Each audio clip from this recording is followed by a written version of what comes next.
নামাজের কথা কোরআন শরীফের মধ্যে কোথাও নাই।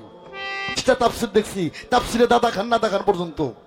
আলহামদুলিল্লাহ হে রব্বুল আলামিন আর রহমানের রহিম মালিক ইয়াউমিদ্দিন ইয়াকা না'বুদু ওয়া ইয়াকা নাস্তাঈন।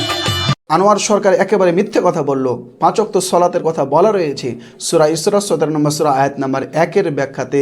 তাফসীর ইবনে কাসিরে বলা রয়েছে 5 ওয়াক্ত সালাতের কথা।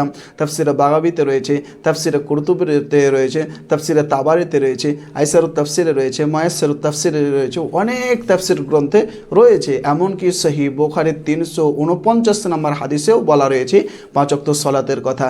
এবং সুনানে আবু দাউদ শরীফের 393 নম্বর হাদিসেও বলা রয়েছে 5 ওয়াক্ত সলাতের কথা।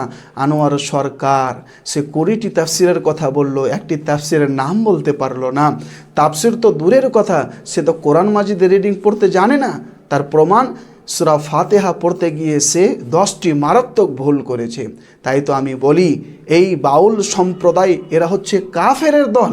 অতএব নিজের ঈমানকে বাঁচিয়ে রাখবেন এইসব কাফেরের দল থেকে।